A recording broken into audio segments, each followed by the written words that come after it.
Hello everyone. ఈరోజు మనం 10th class social స్టడీస్లో 4వ పార్ట్ అయిన ఎకానమీలో మొదటి చాప్టర్ డెవలప్మెంట్ చాప్టర్ని ఎక్స్ప్లెయిన్ చేసుకున్నాం. ఈ చాప్టర్లో ఉన్న మేజర్ ఇంపార్టెంట్ క్వశ్చన్స్ని ఈరోజు మీకు ఎక్స్ప్లెయిన్ చేస్తాను నేను. ఇప్పుడు మొదటగా దీని వెయిటేజ్ గమనిస్తే ఈ చాప్టర్ యొక్క వెయిటేజ్ 4 మార్క్స్ క్వశ్చన్ ప్లస్ ఒక 1 మార్క్ క్వశ్చన్ వస్తుంది. అంటే టోటల్గా దీని చాప్టర్ వెయిటేజ్ 5 మార్కులు. 1 మార్క్ క్వశ్చన్ ఒకటి, 4 మార్క్స్ క్వశ్చన్ ఒకటి వస్తుంది. ఏవి 1 మార్క్ కోసం చదువుకోవాలి, 4 మార్క్స్ కోసం ఈ చాప్టర్ నుంచి ఏం చదువుకోవాలి అనేది ఇప్పుడు చూద్దాం. డెవలప్మెంట్ చాప్టర్లో 4 marks question 1 mark question weightage అనుకున్నాం కదా. 4 marks questions 1 mark questions already notes prepare చేయడం జరిగింది. ఈ నోట్స్లో ఇంపార్టెంట్ అయిన క్వశ్చన్స్ అన్నీ రాశాను. వీటిని మనం ఇప్పుడు ఎక్స్ప్లెయిన్ చేసుకుందాం.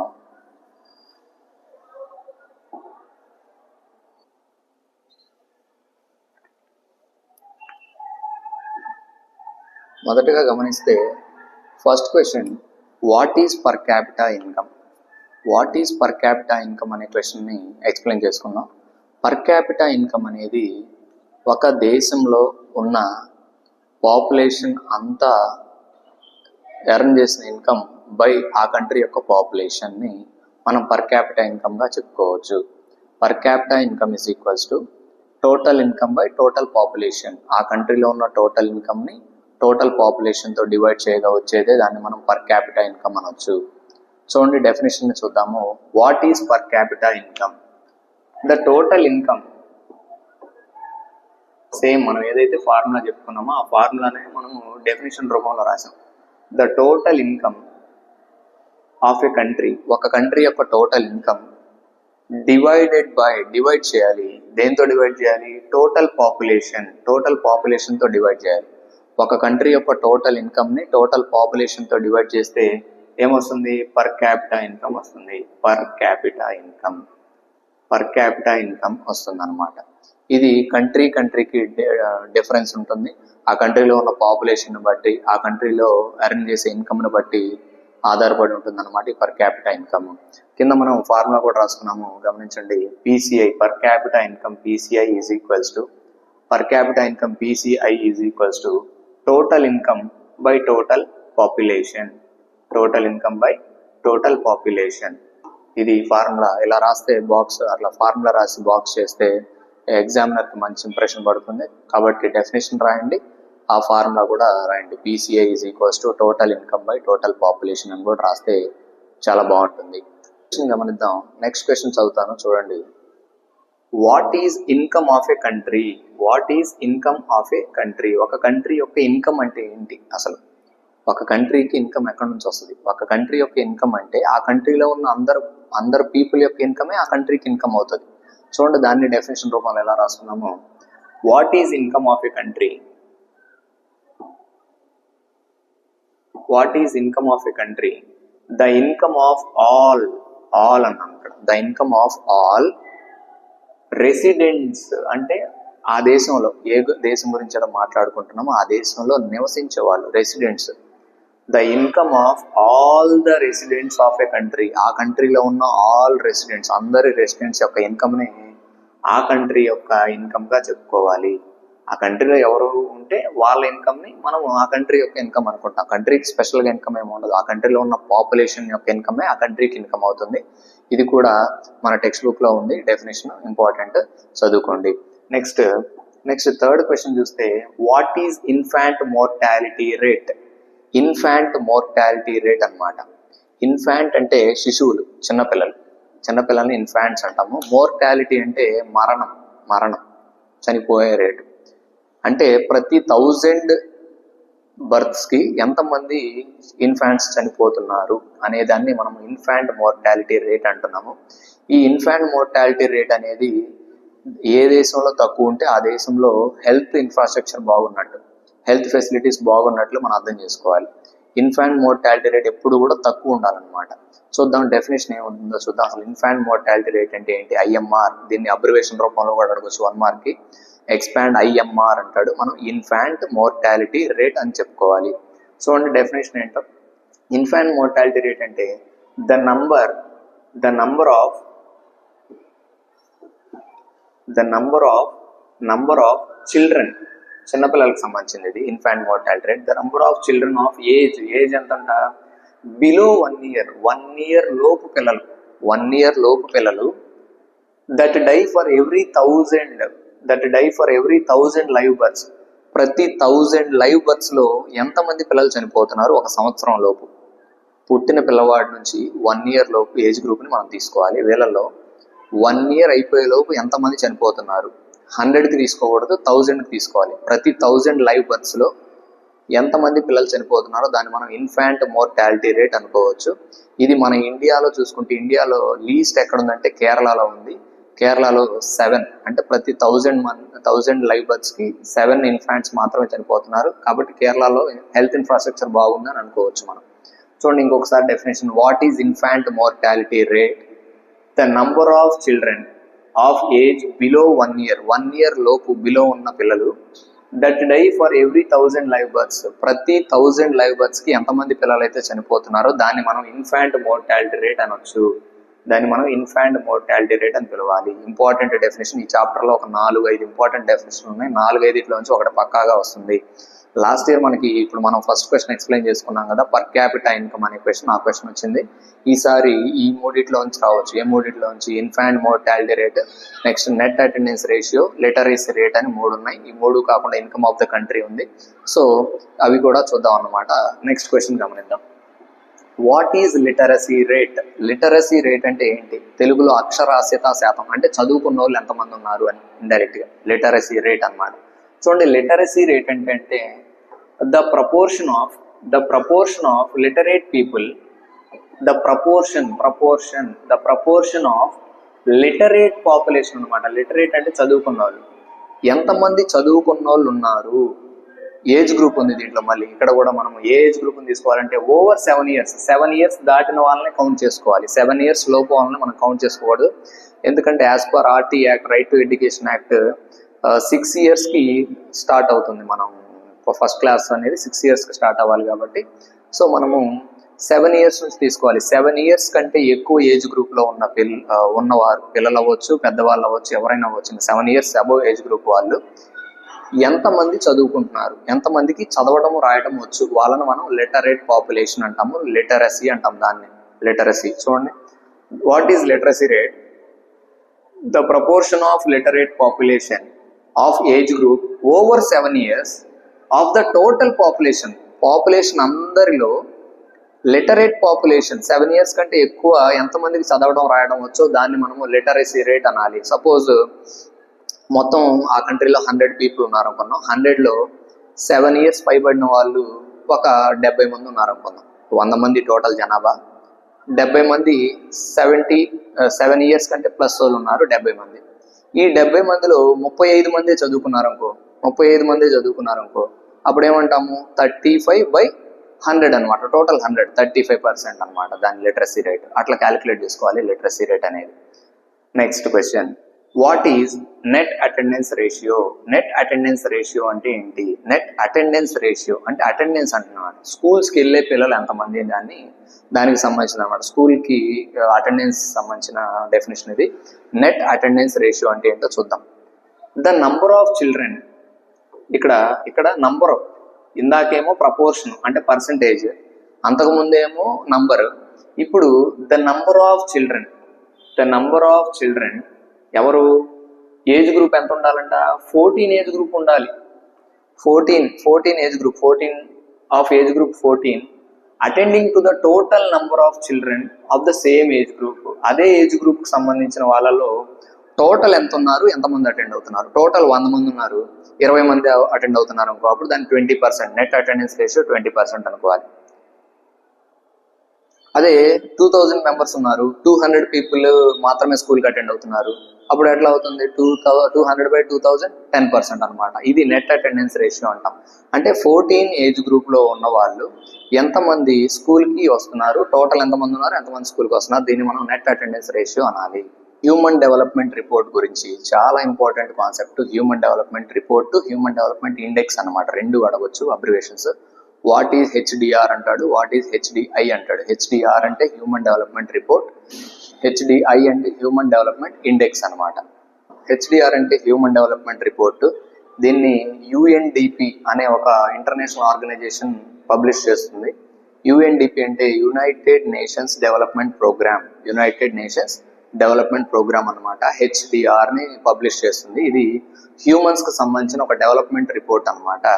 హ్యూమన్స్కి ఎలా డెవలప్ అవుతున్నారు, డెవలప్మెంట్ ఇండెక్స్ ఎలా ఉంది, హ్యూమన్స్ డెవలప్మెంట్కి ఏ పారామీటర్స్ తీసుకోవాలి, ఎడ్యుకేషన్ తీసుకోవాలి, హెల్త్ తీసుకోవాలి, నెక్స్ట్ పర్ క్యాపిటా ఇన్కమ్ తీసుకోవాలని చెప్తుంది అనమాట ఈ హ్యూమన్ డెవలప్మెంట్ రిపోర్ట్. ఒకసారి చూద్దాం. What is human development report?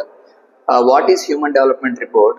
Human development report is published by UNDP. ఇప్పుడే అనుకున్నాము, దీన్ని ఎవరు పబ్లిష్ చేస్తారంటే యుఎన్డిపి అనే ఒక ఇంటర్నేషనల్ ఆర్గనైజేషన్ పబ్లిష్ చేస్తుంది.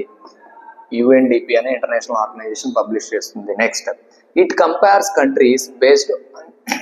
ఇది ఏం చేస్తుందంటే ఈ రిపోర్టు ప్రపంచంలోని అన్ని కంట్రీస్ని కంపేర్ చేస్తుంది, రేటింగ్ ఇస్తుంది అనమాట. కంపేర్ చేస్తుంది దేని ప్రకారము? ఎడ్యుకేషన్ లెవెల్స్ ఎలా ఉన్నాయో చూస్తుంది ఆ కంట్రీలో, నెక్స్ట్ హెల్త్ స్టేటస్ ఎలా ఉందో చూస్తుంది, పర్ క్యాపిటా ఇన్కమ్ ఎలా ఉందో చూస్తుంది. 3 పారామీటర్స్ తీసుకుంటుంది అనమాట యుఎన్డిపి అనేది. తీసుకొని ప్రతి కంట్రీలో ఈ 3 కండిషన్స్ ఎలా ఉన్నాయో గమనించి రిపోర్ట్ తయారు చేస్తుంది. ఆ రిపోర్ట్లో టాప్లో ఉన్న దేశాలు ఏంటి, బాటంలో ఉన్న దేశాలు ఏంటి అనేది ఒక ఇండెక్స్ లాగా రిపోర్ట్ రిలీజ్ చేస్తుంది అనమాట united nations development programme UNDP. అది రిలీజ్ చేసే రిపోర్టే హ్యూమన్ డెవలప్మెంట్ రిపోర్ట్ అనమాట. అది పబ్లిష్ చేసే ఇండెక్స్ హ్యూమన్ డెవలప్మెంట్ ఇండెక్స్ అనమాట, హ్యూమన్ డెవలప్మెంట్ ఇండెక్స్. నెక్స్ట్ కొన్ని అబ్రివేషన్స్ చూద్దాము, ఎక్స్పాన్షన్స్. కొన్ని అబ్రివేషన్స్ ఉన్నాయి ఈ చాప్టర్లో, ఒక 7 నుండి 8 ఉన్నాయి. 8లో ఒకటి అడిగే ఛాన్సెస్ ఉన్నాయి. చూద్దాం అబ్రివేషన్స్. మొదటిది ఎక్స్పాండ్ యుఎన్డిపి. యుఎన్డిపి అనే దాన్ని యాక్రోనిమ్ని ఎక్స్పాండ్ చేయండి. యుఎన్డిపి అంటే ఇప్పుడే అనుకున్నాము హెచ్డిఆర్ చెప్పుకున్నప్పుడు. యుఎన్డిపి అంటే united nations development programme, united nations development programme. ఇట్లా ఫస్ట్ లెటర్ని అండర్లైన్ చేస్తే ఇంకా ఇంప్రెషన్ మంచిగా ఉంటుంది. కాబట్టి ఫస్ట్ లెటర్ అండర్లైన్ చేయడానికి ప్రయత్నం చేయండి. ఇట్లా ఫస్ట్ లెటర్ని అండర్లైన్ చేయడానికి ప్రయత్నం చేయండి. యుఎన్డిపికి ఏంటి abbreviation? United nations development Programme. Next expand IMR. దీని డెఫినేషన్ ఆల్రెడీ నేర్చుకున్నాం. ఐఎంఆర్ అంటే ఇన్ఫాంట్ మోర్టాలిటీ రేట్, ఐఎంఆర్ అనమాట, infant mortality rate. Next expand PCI అంటే పర్ క్యాపిటా ఇన్కమ్. చూడండి, పిసిఐ అంటే per capita income, per capita ఇన్కమ్ని షార్ట్ ఫామ్లో PCI అని కూడా అనుకోవచ్చు. నెక్స్ట్ వచ్చేసి HDI human development index, human development index HDI. Next ఇదే ఫార్మాట్లో కింద హెచ్డిఆర్ కూడా ఉంది. హెచ్డిఆర్ అంటే అనుకున్నాం మనము హ్యూమన్ డెవలప్మెంట్ రిపోర్ట్ అనమాట. హెచ్డిఆర్ అంటే హ్యూమన్ డెవలప్మెంట్ రిపోర్ట్. ఫస్ట్ ఆ లాస్ట్ అక్షరం ఒక అక్షరం మాత్రమే మారుతుంది. ఐ ఉంటేనేమో ఇండెక్స్ అనాలి, ఆర్ ఉంటేనేమో రిపోర్ట్ అనాలి. దీన్ని పబ్లిష్ చేసేది ఎవరు అనుకున్నాం? యుఎన్డిపి అనే ఒక ఇంటర్నేషనల్ ఆర్గనైజేషన్ పబ్లిష్ చేస్తుంది, యునైటెడ్ నేషన్స్ డెవలప్మెంట్ ప్రోగ్రామ్ అనమాట. Next what is PDS? PDS అంటే ఏంటి? మనకి మంత్లీ గవర్నమెంట్ రేషన్ ఇస్తుంది, rice 5 kgs per each person in a family. ఎంతమంది ఆ ఫ్యామిలీలో ఎన్ని మెంబర్స్ ఉంటే అన్ని 5 kgs మనకి రైస్ ఇస్తుంది కదా. దాన్ని మనము ఆ సిస్టమ్ ఏమన్నారంటే పబ్లిక్ డిస్ట్రిబ్యూషన్ సిస్టమ్ అనాలి. పబ్లిక్ డిస్ట్రిబ్యూషన్ సిస్టమ్, పీడిఎస్ అంటే పబ్లిక్ డిస్ట్రిబ్యూషన్ సిస్టమ్, పీడిఎస్ అనమాట. పీడిఎస్ అంటే public distribution system. Next GNI అంటే గ్రాస్ నేషనల్ ఇన్కమ్. జిఎన్ఐ అంటే gross national income. GNI gross national income అనమాట. Next BMI body mass index. ఇది మన హెల్త్కి సంబంధించింది. బాడీ మాస్ ఇండెక్స్ మన హైట్ని వెయిట్ని తీసుకొని బిఎంఐ క్యాలిక్యులేట్ చేస్తారనమాట. బిఎంఐ అబ్రివేషన్ కూడా ఇంపార్టెంట్, మనకి FA1లో ఇచ్చారు ఈ అబ్రివేషన్. బిఎంఐ అంటే బాడీ మాస్ ఇండెక్స్,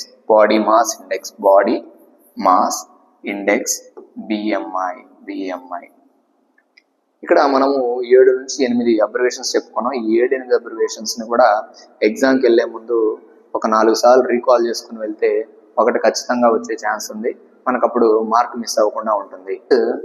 చాలా ఇంపార్టెంట్ కాన్సెప్ట్. అటు జాగ్రఫీలో ఫస్ట్ చాప్టర్లో రీసోర్సెస్ అండ్ డెవలప్మెంట్ చాప్టర్లో ఇంపార్టెంట్, ఇటువైపున ఎకనామీలో డెవలప్మెంట్ చాప్టర్లో కూడా ఇంపార్టెంట్. ఈ పదము సస్టైనబుల్ డెవలప్మెంట్ అనే పదం చాలా ఇంపార్టెంట్. మన FA2లో అడిగాడు మనకి సస్టైనబుల్ డెవలప్మెంట్. సస్టైనబుల్ డెవలప్మెంట్ అంటే ఏంటి అంటే ఉన్న రీసోర్సెస్ని, ప్రపంచంలో ఉన్న రీసోర్సెస్ని ఇప్పుడు మన అవసరాల కొద్దీ వాడుకుంటూ తక్కువగా రేపు ఫ్యూచర్ అవసరాలకు కూడా డ్యామేజ్ చేయకుండా దాచిపెట్టడాన్ని, వాళ్ళు కూడా డెవలప్ అవడానికి, ఆ ఫ్యూచర్ నీడ్స్ కూడా ఇప్పుడున్న రీసోర్సెస్ని కన్జర్వ్ చేయడాన్ని మనము సస్టైనబుల్ డెవలప్మెంట్ అంటాము. దీనికి ఇంకొక విధంగా సస్టైనబిలిటీ అని కూడా అంటాం. వాట్ ఈజ్ సస్టైనబిలిటీ అన్న, వాట్ ఈజ్ సస్టైనబుల్ డెవలప్మెంట్ అన్న మనం ఒకటే ఆన్సర్ రాస్తాము. చూడండి, వాట్ ఈజ్ సస్టైనబుల్ డెవలప్మెంట్ అంటే balancing the need to use రీసోర్సెస్ని యూజ్ చేయడంలో బ్యాలెన్స్ మెయింటైన్ చేయాలి. అంటే ఉన్నాయి కదా అని విపరీతంగా వాడేసేయకూడదు. Balancing the need to use resources and also conserve, కాపాడాలి.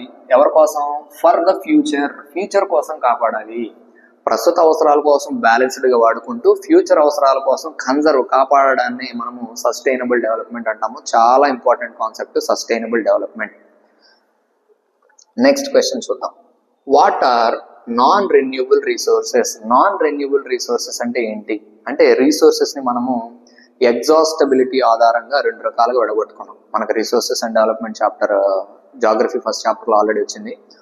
Resources are classified into 2 types on the basis of exhaustibility ఆధారంగా 2 రకాలుగా విడగొట్టుకున్నాం.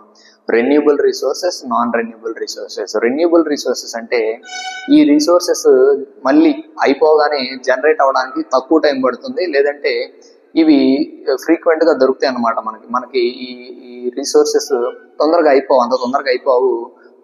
ఎక్కువ స్టాక్ ఎక్కువగా ఉంటుంది, సో మనం వాడుకోవచ్చు, విపరీతంగా కూడా వాడుకోవచ్చు. అట్లని వేస్ట్ చేయమని కాదు దాని అర్థము. వీటిని రెన్యూబుల్ రిసోర్సెస్ అంటాం. Example solar energy, wind energy, tidal energy, water అనుకోవచ్చు రెన్యూబుల్ రిసోర్సెస్కి ఎగ్జాంపుల్. మరి నాన్ రెన్యూబుల్ రిసోర్సెస్ అంటే ఏంటంటే, non renewable resources are those which have limited stock చాలా తక్కువగా ఉంటుంది భూమిలో. అవి వన్స్ మనం విపరీతంగా వాడేసాము అంటే ఫ్యూచర్ జనరేషన్స్ ఉండవు అన్నమాట. నాన్ రెన్యూబుల్ రిసోర్సెస్ అంటాం వాటిని. అవి రెన్యూ అవ్వడానికి మిలియన్స్ ఆఫ్ ఇయర్స్ పడుతుంది మళ్ళీ తయారవడానికి భూమిలో.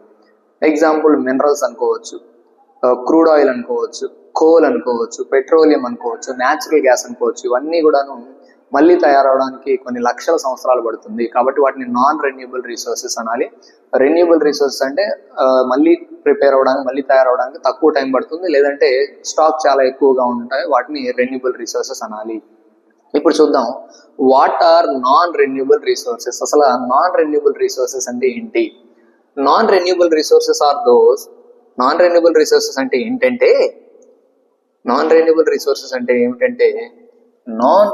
Resources are those which will get exhausted after a few years. కొన్ని సంవత్సరాల తర్వాత ఎగ్జాస్ట్ అయిపోతాయి. మనం యూజ్ చేయడం వల్ల అయిపోతాయి, ఉండవు ఇక భూమిలో, అవి ఎగ్జాస్ట్ అయిపోతాయి అనమాట. అట్లాంటి వాటిని మనం నాన్ రెన్యూబుల్ రిసోర్సెస్ అనుకోవాలి.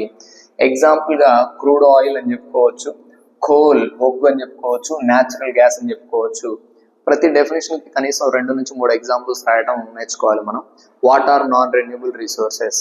Next question, what are renewable resources. Same దానికి క్వైట్ ఆపోజిట్ ఉంటుంది. ఇందా చెప్పుకున్నాం రెన్యూబుల్ రిసోర్సెస్ అంటే ఏ రిసోర్సెస్ అయితే మళ్ళీ తొందరగా తయారవుతాయో, లేదంటే ఎక్కువ స్టాక్ ఉందో భూమిలో, వాటిని మనం రెన్యూబుల్ రిసోర్సెస్ అనుకోవచ్చు. చూద్దాం, renewable resources are those which get replenished quickly. తొందరగా తయారవుతాయి.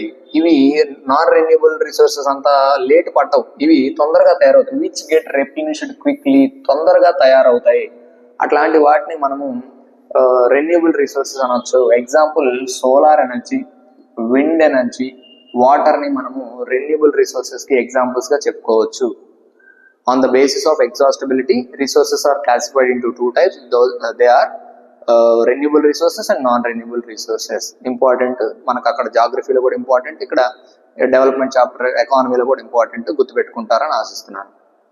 ఇప్పటి వరకు మనము టెక్స్ట్ బుక్లో ఇంటర్నల్గా లోపల లెసన్ని లైన్ టు లైన్ చదివితే ఉన్న క్వశ్చన్స్ మనం ఎక్స్ప్లెయిన్ చేసుకున్నాం. ఇప్పుడు టెక్స్ట్ బుక్లో చాప్టర్ వెనుక టెక్స్టువల్ ఎక్సర్సైజ్ చూద్దాం. టెక్స్టువల్ ఎక్సర్సైజ్లో 4th question, text book question number 4 question చదువుతాను, ఒకసారి అబ్జర్వ్ చేయండి. What is the main criteria used by World Bank in classifying different countries? What are the limitations of this criteria? Why? World Bank కంట్రీస్ని classify చేయడానికి ఒక criteria తీసుకుంది. అది ఆ criteria ఏంటి? దాంట్లో ఏమైనా ప్రాబ్లమ్స్ ఉన్నాయా? ఆ క్రైటీరియా తీసుకోవడం వల్ల ఏమైనా ప్రాబ్లమ్స్ ఉన్నాయా? ఉంటే ఎందుకు ఉన్నాయి అనేసి అడుగుతున్నాడు. దీంట్లో ఈ క్వశ్చన్లో 3 అడగడం జరిగింది.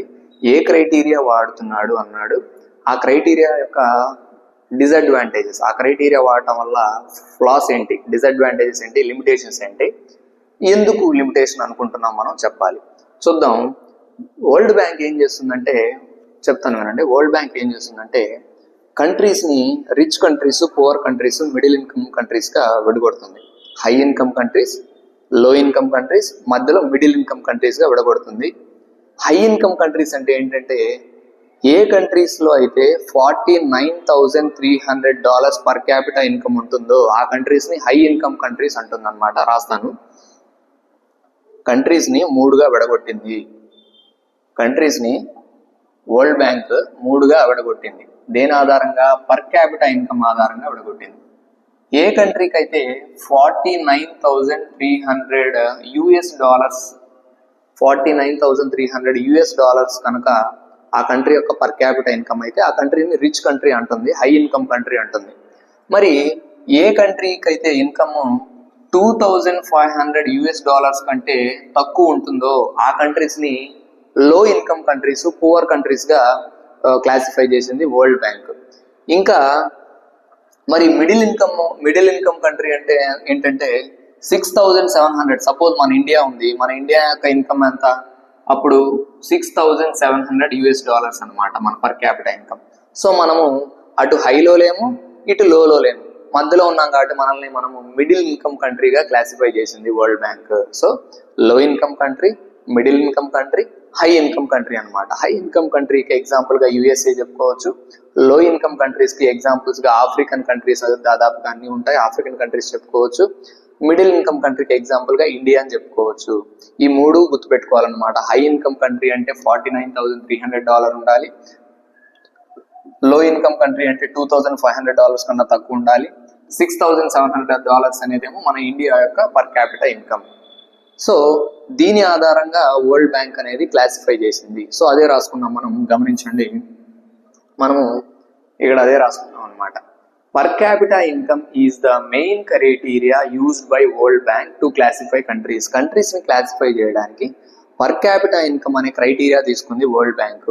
ఇంకా ఏం చేసిందంట, ఇప్పుడు ఆ పర్ క్యాపిటా ఇన్కమ్ తీసుకోవడం వల్ల లిమిటేషన్స్ ఏంటి, డిసడ్వాంటేజెస్ ఏంటంటే, per capita income is the average income, it ignores income disparities of the people. Per capita income ఒక్కటే ఎందుకు తీసుకోకూడదు అంటే, పర్ క్యాపిటా ఇన్కమ్ కంట్రీ మొత్తానికి హోల్గా తీసుకుంటాము, ఒక్కొక్క పర్సన్కి ఇండివిజువల్గా మనం డిఫరెన్సెస్ చూడము, ఆ పర్సన్కి మధ్య ఉన్న ఇన్ఈక్వాలిటీస్ని కన్సిడర్ చేయదు ఈ పర్ క్యాపిటా ఇన్కమ్. కాబట్టి దాన్ని మనము పర్ క్యాపిటా ఇన్కమ్ ఒక్కటే తీసుకోకూడదు. లిమిటేషన్స్ అంటే ఏంటంటే బ్యాక్లాగ్స్, లిమిటేషన్స్ అంటే బ్యాక్ డ్రాప్స్, లిమిటేషన్స్ అంటే డిసడ్వాంటేజెస్ అనమాట. Next, it also ignores other factors like, ఇంకా ఏమేమి తీసుకోవాలి కానీ ఇది ఎందుకు తీసుకోవట్లేదు, పర్ క్యాపిటల్ ఇన్కమ్ మాత్రమే తీసుకుంటుంది.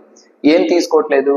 ఇన్ఫాంట్ మోర్టాలిటీ రేట్ తీసుకోవట్లేదు, లిటరసీ రేట్ని పట్టించుకోవట్లేదు, హెల్త్ కేర్ని కూడా తీసుకోవట్లేదు. ఇవి కూడా తీసుకుంటే ఇంకాస్త బెటర్గా మనము కంట్రీస్ని క్లాసిఫై చేయొచ్చు అని అభిప్రాయం అనమాట. Next, why limitation on PCI. మరి PCI ఒక్కటే ఎందుకు తీసుకోకూడదు అంటే, PCI does not give complete picture. PCI per capital income complete picture ఇవ్వదు ఆ కంట్రీ గురించి. ఇప్పుడు సపోజ్ ఇండియా $49,300 దాటితే అది రిచ్ కంట్రీ అని డిక్లేర్ చేసేసింది వరల్డ్ బ్యాంక్. మరి ఆ కంట్రీలో పువర్ పీపుల్ ఉంటారు, హై ఇన్కమ్ వచ్చే పీపుల్ ఉంటారు, లో ఇన్కమ్ పీపుల్ ఉంటారు. మరి వీళ్ళిద్దరి మధ్య ఉన్న డిఫరెన్స్ మనకు అర్థం కావట్లేదు కదా. ఆ కంట్రీ యొక్క ఇన్కమ్ చూసి రిచ్ కంట్రీ అని డిక్లేర్ చేసేస్తున్నాం, కానీ అక్కడ పువర్ పీపుల్ కూడా ఉన్నారు. సో గవర్నమెంట్స్ దేని మీద దృష్టి పెట్టాలి అంటే, ఇన్కమ్ జనరేషన్ మీద, అక్కడ ఎకనామిక్ గ్రోత్ మీద కాదు, ఒక కంట్రీ యొక్క ఎకనామిక్ గ్రోత్ మీద కాదు, ఆ కంట్రీలో ఉన్న పాపులేషన్ మధ్య ఉన్న ఇన్కమ్ డిస్పారిటీస్ ఉంటాయి. ఇన్ఈక్వాలిటీస్ ఉంటాయి, ఆ వాటి మీద దృష్టి పెట్టాలి. ఆ ఇన్ఈక్వాలిటీస్ పోవాలి అంటే హెల్త్ స్టేటస్ బాగుండాలి, ఎడ్యుకేషన్ స్టేటస్ బాగుండాలి.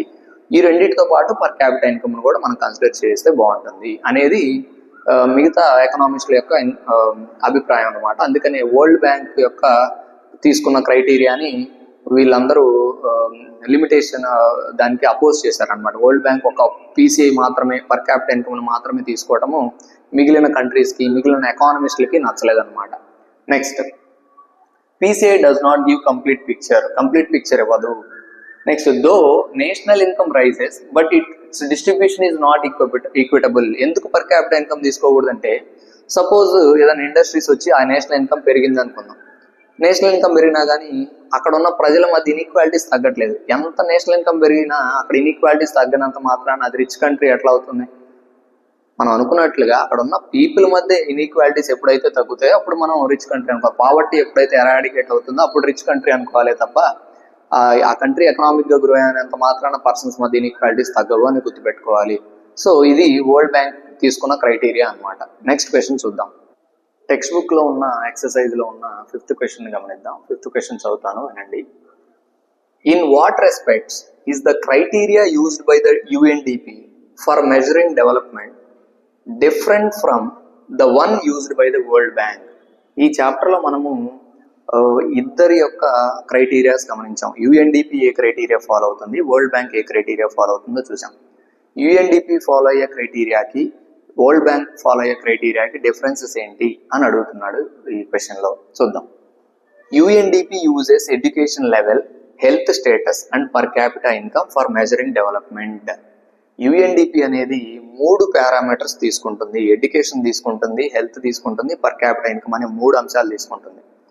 కానీ బట్ వరల్డ్ బ్యాంక్ యూజెస్, కానీ వరల్డ్ బ్యాంక్ ఏం చేస్తుంది? వరల్డ్ బ్యాంక్ మాత్రం ఓన్లీ పర్ క్యాపిటల్ ఇన్కమ్ మాత్రమే తీసుకుంటుంది. యుఎన్డిపి 3 కన్సిడర్ చేస్తుంది, వరల్డ్ బ్యాంక్ మాత్రం ఓన్లీ పర్ క్యాపిటల్ ఇన్కమ్ మాత్రమే కన్సిడర్ చేస్తుంది అని ఇక్కడ రాసాం అనమాట. చూడండి, but world bank uses only the per capital income. So considering only per capital income does not give complete picture about the development. ఆ కంట్రీ డెవలప్ అయిందా లేదో తెలుసుకోవాలంటే పర్ క్యాపిటల్ ఇన్కమ్ ఒక్కటే సరిపోదు, ఇంకా మిగిలిన పారామీటర్స్ కూడా తీసుకోవాలి. కాబట్టి మనం ఎవరి క్రైటీరియాని నమ్మొచ్చు, ఎవరి క్రైటీరియాని తీసుకోవాలి అంటే యుఎన్డిపి యొక్క క్రైటీరియాని మనం బెస్ట్గా భావించాలి. నెక్స్ట్ క్వశ్చన్, టెక్స్ట్ బుక్ లో question number 8. Next, find out present energy sources that are used by people in India. What could be the other possibilities after 50 years from now? Present energy కోసము, present మనం energy కోసం చాలా వాటి మీద depend అయి ఉన్నాం. Suppose మనం వాడుతున్న ఎలక్ట్రిసిటీ హైడల్ ఎలక్ట్రిసిటీ నుంచి వస్తుంది, అంటే వాటర్ నుంచి కరెంట్ మనం ఎలక్ట్రిసిటీ తీస్తున్నాము. నెక్స్ట్ కోల్ నుంచి తీస్తున్నాం thermal power. Next uranium, thorium అనే మెటల్స్ నుంచి, యురేనియం, థోరియం అనే మినరల్స్ నుంచి, అక్కడ నుంచి మనం న్యూక్లియర్ ఎనర్జీని జనరేట్ చేస్తున్నాం. ఎయిర్ నుంచి విండ్ పవర్ తీస్తున్నాము. ఇట్లా సన్ నుంచి సోలార్ ఎనర్జీ తీస్తున్నాం. ఇట్లా ఎనర్జీ కోసం చాలా వాటి మీద, సోర్సెస్ మీద డిపెండ్ అయి ఉన్నాం.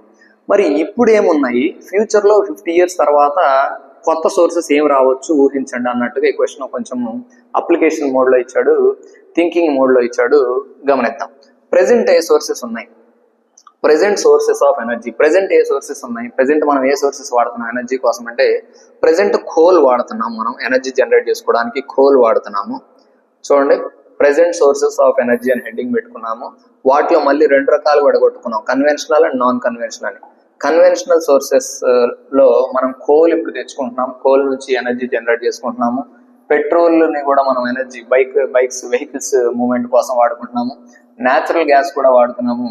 న్యూక్లియర్ ఎనర్జీ అనుకున్నాం కదా, థోరియం, యురేనియం అనే మినరల్స్ నుంచి మనము న్యూక్లియర్ ఎనర్జీని జనరేట్ చేస్తున్నాం అనమాట. నెక్స్ట్ ఇంకా రెన్యూబుల్ రిసోర్సెస్, సోలార్ ఎనర్జీ ఇప్పుడు వాడుతున్నాం. ఇప్పుడు సోలార్ ఎనర్జీ వాడుతున్నాం మనం. సో ఇప్పుడు వాడి రాస్తున్నాం present sources of energy. Present ఏం వాడుతున్నాం, ప్రెజెంట్ సోలార్ ఎనర్జీ వాడుతున్నాం, విండ్ ఎనర్జీ వాడుతున్నాము. హైడ్రో పవర్ అంటే వాటర్ నుంచి తీయటమే, దీన్ని మనం హైడల్ పవర్ అని కూడా రాసుకోవచ్చు. హైడల్ పవర్ అని కూడా రాసుకోవచ్చు. హైడ్రో పవర్ అన్నా హైడల్ పవర్ అన్నా అదే హైడల్ పవర్ అని కూడా రాసుకోవచ్చు. ఇవి మనం నెక్స్ట్ ఇంకోటి ఇక్కడ ఉంది, టైడల్ ఎనర్జీ. ఓషన్స్ నుంచి టైడల్ ఎనర్జీ. ఇవన్నీ ప్రెజెంట్ అన్నమాట. ప్రెజెంట్ మనం ఎనర్జీ కోసం వేటి మీద డిపెండ్ అవుతున్నాము. నెక్స్ట్ ఫ్యూచర్లో ఏం రావచ్చు, ఫ్యూచర్లో ఫ్యూచర్ పాసిబిలిటీస్, ఫ్యూచర్లో మనం వేటి మీద డిపెండ్ అవ్వచ్చు ఎనర్జీ కోసము అంటే, ఫ్యూచర్లో వేటి మీద డిపెండ్ అవుతాము అని మనం ఊహిస్తే హైడ్రోజన్ ఫ్యూయల్ మీద డిపెండ్ అవ్వచ్చు. ఇప్పుడు ఆల్రెడీ నడుస్తుంది, హైడ్రోజన్ గురించి ఎక్కువ రీసెర్చ్ జరుగుతుంది. హైడ్రోజన్ ఫ్యూయల్ ఫ్యూచర్లో వచ్చే అవకాశం ఉంది. నెక్స్ట్ వేస్ట్ టు ఎనర్జీ, మనం వాడే వేస్ట్ నుంచి ఈ ఎనర్జీ జనరేట్ చేసే technology already in the research process అనమాట. ఇది కూడా వచ్చే ఛాన్స్ ఉంది. నెక్స్ట్ అడ్వాన్స్డ్ సోలార్ పవర్, ఇప్పుడు మనం వాడుతున్న సోలార్ టెక్నాలజీ కాకుండా ఇంకా అడ్వాన్స్డ్గా ఏదైనా సోలార్ ఎనర్జీ జనరేట్ చేయడానికి డివైజెస్ కొత్త రావచ్చు. ఇప్పుడు మనం ఫోటో వోల్టాయిక్ టెక్నాలజీ ద్వారా సోలార్ ప్యానెల్స్ నుంచి మనము ఎనర్జీని క్యాప్చర్ చేస్తున్నాం, సన్ రైస్ నుంచి. ఫ్యూచర్లో ఇంకొంత కొత్త టెక్నాలజీ వచ్చే అవకాశం ఉంది. నెక్స్ట్ ఆర్టిఫిషియల్ ఫోటోసింథసిస్ నుంచి మనం ప్లాంట్స్ ఎట్లయితే ఎనర్జీని గెయిన్ చేస్తున్నాయో, ఆర్టిఫిషియల్ ఫోటోసింథసిస్ ప్రాసెస్ ద్వారా కూడా ఎనర్జీ జనరేట్ చేసే టెక్నాలజీ ముందు రావచ్చు అనేసి ప్రిడిక్షన్ అనమాట. నెక్స్ట్ బయో ఎనర్జీ అనమాట. ఇవి ఫ్యూచర్ లో వచ్చే అవకాశం ఉంది అని మనం ప్రెడిక్ట్ చేస్తూ రాసినవి. 4 మార్క్స్ క్వశ్చన్ అడిగినప్పుడు మనం ప్రెసెంట్ సోర్సెస్ రాసి ఫ్యూచర్ లో ఈ పాసిబిలిటీస్ ఉండొచ్చు అని ఒక 2 నుంచి 3 మెన్షన్ చేస్తే బాగుంటుంది. నెక్స్ట్ క్వశ్చన్ చూద్దాం. Text book question number 9. Why is the issue of sustainability important for development? Last year వచ్చిన 4 మార్క్స్ క్వశ్చన్ ఇది. 2025 మార్చ్ లో జరిగిన పబ్లిక్ ఎగ్జామ్ లో అడిగిన క్వశ్చన్ ఇది. 4 మార్క్స్ క్వశ్చన్. సస్టైనబిలిటీ ఎందుకు ఇంపార్టెంట్ అంటే, మనం సస్టైనబుల్ డెవలప్మెంట్ ఎందుకు రిసోర్సెస్ ని కాపాడాలి అంటే చూద్దాం. రిసోర్సెస్ ని ఎందుకు కాపాడుకోవాలి, అసలు ఫస్ట్ సస్టైనబిలిటీ అనేది ఉంది కాబట్టి క్వశ్చన్ లో మనం సస్టైనబుల్ డెవలప్మెంట్ యొక్క డెఫినేషన్ రాస్తున్నాం. సస్టైనబుల్ డెవలప్మెంట్ యొక్క డెఫినేషన్ చూడండి. సస్టైనబుల్ డెవలప్మెంట్ అంటే ఆల్రెడీ ఇందాక 1 mark questions, using resources wisely, resources ని ఎలా యూజ్ చేయాలి, వైజ్లీ, తెలివిగా యూజ్ చేయాలి. సో దట్ అప్పుడు ఏమవుతుంది, ఫ్యూచర్ జనరేషన్స్ కెన్ ఆల్సో వాళ్ళకి ఈ రిసోర్సెస్ వాడుకునేటట్లుగా మనము బ్యాలెన్స్డ్ గా వాడుకోవాలి, వైజ్ గా వాడుకోవాలి, తెలివిగా వాడుకోవాలి. దీన్నే మనము సస్టైనబుల్ డెవలప్మెంట్ అంటాము. నెక్స్ట్ సస్టైనబిలిటీ ఎందుకు ఇంపార్టెంట్ అని ఇంకో క్వశ్చన్ కూడా ఉంది. సస్టైనబిలిటీ ఎందుకు ఇంపార్టెంట్ అంటే అదే రాసాం మన heading. Sustainability is important for development. Sustainability important, ఎందుకు ఇంపార్టెంట్ అనేది మెన్షన్ చేయాలి ఒక 4 పాయింట్లు. లిమిటెడ్ రిసోర్సెస్ ఉన్నాయి కాబట్టి సస్టైనబుల్ గా మనం వాడుకోవాలి. రిసోర్సెస్ చాలా తక్కువ ప్రపంచంలో, ఈక్విటబుల్ గా లేవు, అన్ని చోట్ల లేవు. ఇక్కడ దొరికే రిసోర్స్ ఇంకో చోట దొరకదు. కాబట్టి రిసోర్సెస్ లిమిటెడ్ కాబట్టి మనము వాటిని సస్టైనబుల్ గా వాడుకోవాలి. Next to protect our environment, మన ఎన్విరాన్మెంట్ ని ప్రొటెక్ట్ చేయాలి. ఉన్నాయి కదా అని విపరీతంగా తవ్వేసుకొని మైనింగ్ క్వారింగ్ ద్వారా విపరీతంగా తవ్వేసి వాడేసుకోకూడదు. సో మన ఎన్విరాన్మెంట్ ని ప్రొటెక్ట్ చేసుకోవాలి. నెక్స్ట్ లాంగ్ టర్మ్ గ్రోత్ అనమాట. గ్రోత్ ఇప్పుడు ఉన్నాయన్నీ ఇప్పుడే తీసేసుకొని రిసోర్సెస్ అన్ని ఎక్స్ట్రాక్ట్ చేసుకొని తీసుకొచ్చి వాడేసుకున్నాము. ఫ్యూచర్ లో గ్రోత్ ఉండకపోవచ్చు. ఎందుకు ఉండకపోవచ్చు, ఇప్పుడు మనం అన్ని మినరల్స్ అన్ని రిసోర్సెస్ వాడుకొని డెవలప్ అవుతున్నాం. అదే రిసోర్సెస్ అన్ని అయిపోతే ఫ్యూచర్ లో డెవలప్మెంట్ ఆగిపోయే ప్రమాదం ఉంది. సో లాంగ్ టర్మ్ గ్రోత్ కోసం మనము రిసోర్సెస్ ని కాపాడుకోవాలి. నెక్స్ట్ ఫెయిర్ డిస్ట్రిబ్యూషన్ అంటే మనకే కాదు, ఈ భూమి మీద పుట్టిన ప్రతి ఒక్కరికి ఈ భూమి మీద ఉన్న రిసోర్సెస్ ని వాడుకునే వెసులుబాటు మనం కల్పించాలి. ఉన్నాయన్నీ మనం ఎప్పుడే వాడేసుకుంటే రేపు ఫ్యూచర్ లో భూమి మీదకి వచ్చే జనరేషన్స్ కి మనం అందించాలి. వాళ్ళకు కూడా ఫెయిర్, న్యాయంగా డిస్ట్రిబ్యూట్ చేయాలి అన్న ఉద్దేశంతో ఈ పాయింట్ రాయడం జరిగింది. ఫెయిర్ డిస్ట్రిబ్యూషన్ అన్నమాట. సో ఇన్ షార్ట్ ఏం చెప్పొచ్చు మనం, వీ కెన్ సే దట్ మనం ఏం చెప్పొచ్చు, development is not just for today. Development ఈ రోజుకు మాత్రమే కాదు, బట్ ఆల్సో ఫర్ టుమారో కూడా డెవలప్ అవ్వాలి. టుమారో అంటే ఫ్యూచర్ జనరేషన్స్ అని, టుడే అంటే ప్రెసెంట్ మనం అని అర్థం. ఇప్పుడు డెవలప్ అవడం కాదు, ఫ్యూచర్ లో కూడా వచ్చే జనరేషన్స్ డెవలప్ అవ్వాలంటే ఈ రిసోర్సెస్ ని మనము చాలా జాగ్రత్తగా వాడుకోవాలి. కాబట్టి సస్టైనబిలిటీ ఇంపార్టెంట్ అని రాసుకున్నాం అనమాట. 4 పాయింట్స్ నుంచి 6 పాయింట్స్ ఉన్నాయి. 4 points is enough for a 4 marks question. Next question number 11 in the text book. List out few examples of environmental degradation that you may have observed around you. నీ చుట్టుపక్కల observe చేసిన environment ని damage చేసే కొన్ని examples చెప్పు అంటున్నాడు. మనం చుట్టుపక్కల చాలా ఎన్విరాన్మెంట్ ని పాడు చేసే చాలా ఫ్యాక్టర్స్ అబ్జర్వ్ చేస్తాం. ఆ ఫ్యాక్టర్స్ ఏమేంటియో కొన్ని ఎగ్జాంపుల్స్ రాయమంటున్నాడు.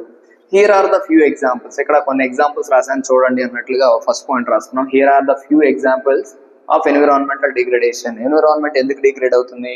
మొదటిది డిఫారెస్టేషన్, అడవులు ఎక్కువగా కొట్టివేయడం, చెట్లు ఎక్కువగా కొట్టేయడం వల్ల డిఫారెస్టేషన్ అవుతుంది. డిఫారెస్టేషన్ అవడం వల్ల ఎన్విరాన్మెంట్ కి threat. Next soil erosion. Soil erosion అనమాట, సాయిల్ ఎరోడ్ అయిపోవడం వల్ల ఎన్విరాన్మెంట్ డిగ్రేడ్ అవుతుంది. Over use of ground water. Ground water ని ఓవర్ గా యూజ్ చేయడం. గ్రౌండ్ వాటర్ ఓవర్ గా యూజ్ చేసినా కానీ ఫ్యూచర్ లో వాటర్ దొరకని సమస్య రావచ్చు. సో ఎన్విరాన్మెంట్ దీని ద్వారా కూడా ఇంపాక్ట్ అవుతుంది. Next డెప్లీషన్ of ozone layer. మనం వాడే ప్లాస్టిక్ కానీ, మనం వాడే చాలా గ్రీన్ హౌస్ గ్యాసెస్, మనం వాడే చాలా వస్తువులు గ్రీన్ హౌస్ గ్యాసెస్ రిలీజ్ చేసి తద్వారా ఓజోన్ లేయర్ కి ఇంపాక్ట్ అయ్యే ప్రమాదం ఉంది. ఓజోన్ లేయర్ దెబ్బతినే ప్రమాదం ఉంది. So next water pollution. Water pollution అనమాట, వాటర్ పొల్యూషన్ కూడా ఒక ఎన్విరాన్మెంటల్ కి థ్రెట్ గా చెప్పుకోవచ్చు. Next usage of plastic. Plastic use చేయడం కూడా ఎన్విరాన్మెంట్ కి థ్రెట్ గా మనము భావించాలి. సో ఇవన్నమాట ఈ చాప్టర్ లో. ఇవి ఈ చాప్టర్ లో ఉన్న క్వశ్చన్స్. ఈ చాప్టర్ లో మనము లైన్ టు లైన్ వెతికి అన్ని క్వశ్చన్స్ కవర్ చేయడం జరిగింది. ఈ చాప్టర్ ఇంతవరకు చదువుకుంటే చాలు. మనకి కొత్తగా గవర్నమెంట్ యాక్షన్ ప్లాన్ అనేది ఇచ్చింది, 100 days యాక్షన్ ప్లాన్ అని. దానిలో కూడా నేను గమనించాను, దాదాపుగా ఇవే క్వశ్చన్స్ ఉన్నాయి. ఈ క్వశ్చన్స్ ని చదువుకుంటే చాలు. త్వరలో మనము యాక్షన్ ప్లాన్ లో ఉన్న చాప్టర్ వాటిలో కూడా చాప్టర్ వైజ్ వీడియోస్ చేసుకుని వాటిని ఎక్స్ప్లెయిన్ చేయడం జరుగుతుంది.